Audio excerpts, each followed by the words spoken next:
नमस्कार बच्चों, आर्यन एकेडमी के यूट्यूब चैनल पर आपका बहुत बहुत स्वागत है। आज हम अपनी 25 प्रश्नों की श्रृंखला लेकर आए, जिसमें से 15 प्रश्न होंगे आपके भारत में शिक्षा की वृद्धि और विकास से संबंधित। ये क्वेश्चन ऑब्जेक्टिव टाइप के होंगे और 10 प्रश्न होंगे करंट अफेयर्स के, जो कि सामान्य जानकारी के रूप में होंगे। तो आइए आते हैं अपने प्रश्नों पर। पहला प्रश्न है, भारत में अंग्रेजों ने प्रथम मदरसा कहाँ स्थापित किया था? हमारे ऑप्शंस हैं ए मद्रास, बी बम्बई, सी अलीगढ़, डी कलकत्ता। इसका उत्तर होगा D Calcutta. Calcutta Madrasa Warren Hastings द्वारा। दूसरा प्रश्न है, कलकत्ता में एशियाटिक सोसाइटी ऑफ बंगाल की स्थापना 1784 में किसने की? हमारे ऑप्शंस हैं sir William Jones, B option है विल्किंस, सी है मैक्स मूलर और डी है जेम्स प्रिंसेप। उत्तर होगा sir William Jones, A option. तीसरा प्रश्न है, किस अंग्रेज ने सर्वप्रथम भगवत गीता का अंग्रेजी में अनुवाद किया था? ऑप्शंस हैं हमारे A William Jones, B Charles Wilkins, C Alexander Cunningham, D John Marshall. हमारा उत्तर होगा B Charles Wilkins. Charles Wilkins ने भगवत गीता का सर्वप्रथम अंग्रेजी में अनुवाद किया था और इसकी प्रस्तावना वॉरेन हेस्टिंग्स ने लिखी थी, अतिरिक्त जानकारी के रूप में। अगला प्रश्न है, काल क्रमानुसार व्यवस्थित कीजिए। हंटर आयोग, सैडलर आयोग, वुड डिस्पैच और सार्जेंट योजना। इसमें डी ऑप्शन सही होगा, सी, ए, बी और डी।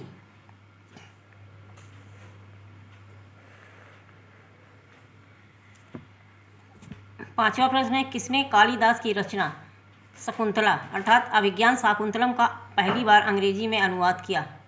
हमारे ऑप्शंस हैं Charles Wilkins, Henry Colebrooke, John Marshall, sir William Jones. इसका उत्तर होगा सर विलियम जोन्स।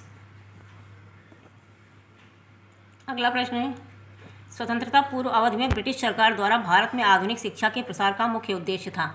ऑप्शंस हैं छोटे प्रशासनिक पदों पर नियुक्त हेतु शिक्षित भारतीयों की आवश्यकता। दूसरा बी ऑप्शन है भारतीय संस्कृति को प्रोत्साहित करना, सी है भारतीय लोगों को आधुनिक बनाना, डी है उपरोक्त में से कोई नहीं। हमारा उत्तर होगा छोटे प्रशासनिक पदों पर नियुक्त हेतु शिक्षित भारतीयों की आवश्यकता। अगला प्रश्न है, किसने वर्नाक्यूलर प्रेस एक्ट 1878 के लिए विपरीतगामी व असंगत शब्द का प्रयोग किया था? ऑप्शंस हैं S Banerjee, A option, B option है जॉन स्ट्रैची, सी ऑप्शन है अर्स्काइन पेरी और डी ऑप्शन है रिपन। उत्तर होगा सी अर्स्काइन पेरी। अगला प्रश्न है, हंटर कमीशन की रिपोर्ट में विशेष जोर दिया गया था? हमारा ए ऑप्शन है बालिका शिक्षा, बी ऑप्शन है उच्च शिक्षा, सी ऑप्शन है प्राथमिक शिक्षा और डी ऑप्शन है तकनीकी शिक्षा। इसका उत्तर होगा सी ऑप्शन प्राथमिक शिक्षा। बहुत बार पूछा गया ये प्रश्न। अगला प्रश्न है, भारत में आधुनिक शिक्षा प्रणाली की नींव किससे पड़ी? ए ऑप्शन है 1813 का चार्टर एक्ट, बी ऑप्शन है 1835 का मैकाले स्मरण पत्र, सी ऑप्शन है 1882 का हंटर आयोग और डी ऑप्शन है 1854 का वुड्स डिस्पैच। उत्तर होगा बी 1835 का मैकाले स्मरण पत्र।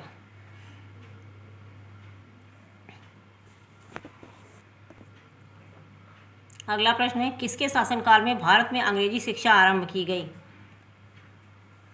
ए ऑप्शन है लॉर्ड बेंटिंग, बी ऑप्शन है लॉर्ड हार्डिंग, सी ऑप्शन है लॉर्ड विंडो और डी है लॉर्ड डलहौजी। उत्तर होगा ए लॉर्ड बेंटिंग। लॉर्ड बेंटिंग के काल में 1828 से 35 के काल में 7 मार्च 1935 को लॉर्ड मैकाले के प्रस्ताव को स्वीकार कर अंग्रेजी को उच्च शिक्षा का माध्यम मान लिया गया था। अगला प्रश्न है 11वां, बम्बई में प्रथम महिला विश्वविद्यालय की स्थापना किसके प्रयासों से हुई? ए ऑप्शन है दयाराम गेंडुमल, बी है डी के कर्वे, सी है रमाबाई और डी ऑप्शन है महादेव गोविंद रानाडे। तो हमारा उत्तर होगा डी के कर्वे। ये महाराष्ट्र के सामाजिक सुधारक और सामाजिक कार्यकर्ता भी रहे हैं, डी के कर्वे साहब। अगला प्रश्न है, डेक्कन एजुकेशन सोसाइटी की स्थापना से कौन संबंधित था? ए है जस्टिस रानाडे, बी है फिरोज शाह मेहता, सी है बाल गंगाधर तिलक और डी ऑप्शन है हमारा दयानंद सरस्वती। 12वें का उत्तर होगा सी बाल गंगाधर तिलक।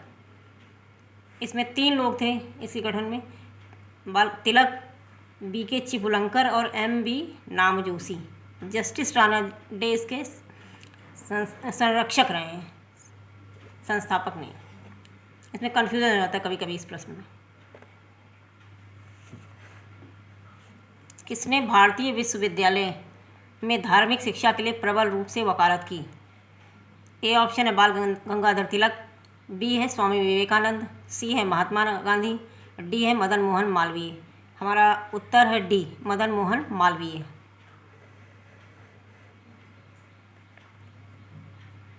निम्नलिखित में से किसे सर्वप्रथम केंद्रीय विश्वविद्यालय घोषित किया गया? तो ए ऑप्शन है अलीगढ़ मुस्लिम विश्वविद्यालय Aligarh, B doctor BR Ambedkar विश्वविद्यालय लखनऊ, सी है बनारस हिंदू विश्वविद्यालय बनारस और डी है इलाहाबाद विश्वविद्यालय।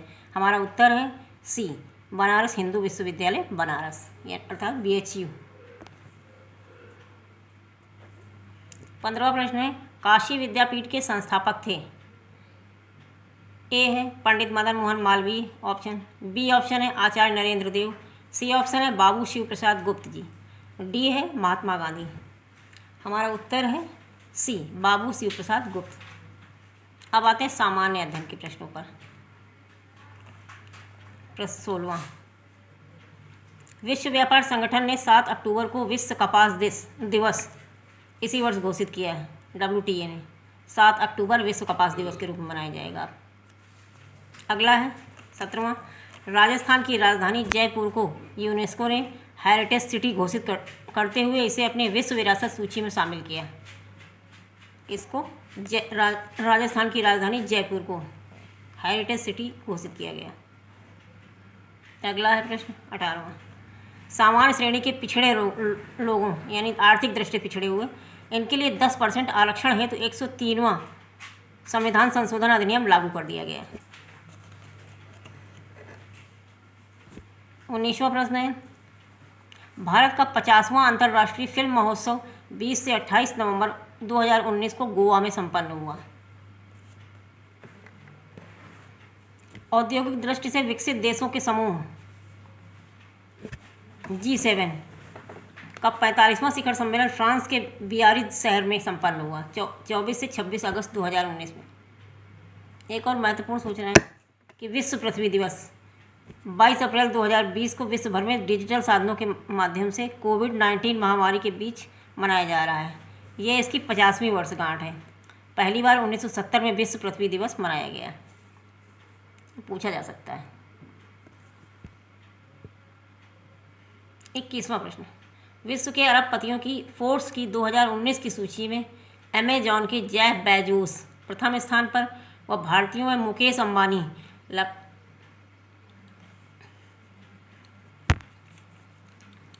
लगातार 12वें वर्ष मुकेश अंबानी जी भारत के सबसे धनी व्यक्ति घोषित हुए हैं। मुकेश अंबानी जी का विश्व की फोर्ब्स सूची में 13वां स्थान है। 22वां प्रश्न, G20 का 14वां शिखर सम्मेलन ओसाका में संपन्न हुआ। G20 विश्व की विकसित व उभरती हुई अर्थव्यवस्थाओं का मंच है। G20 का 2022 का शिखर सम्मेलन भारत में प्रस्तावित है। अगला प्रश्न है प्रश्न 23वां प्रश्न, मान बुकर अंतर्राष्ट्रीय पुरस्कार 2019 ये दिया गया है ओमान की लेखिका जोखा अलार्थी को इनके उपन्यास सेलेस्टियल बॉडीज़ के लिए। 24वां प्रश्न, दादा साहब फाल्के पुरस्कार मिला है अमिताभ बच्चन जी को। 25वां और आखिरी प्रश्न है रेमन मैग्सेसे पुरस्कार 2019 ये भारत के रवीश कुमार जी को मिला है। पत्रकार जर्नलिज्म की कैटेगरी में 11वें भारतीय हैं जिन्हें ये पुरस्कार मिला। बाकी अन्य 4 लोगों को भी मिला है, जिसमें से म्यांमार के पत्रकार हैं कोसिविन और रमेंड संगीतकार हैं फिलीपींस की, अंगहाना ये मानवाधिकार कार्यकर्ता थाईलैंड की, और किम जोंग की सामाजिक कार्यकर्ता दक्षिण कोरिया के।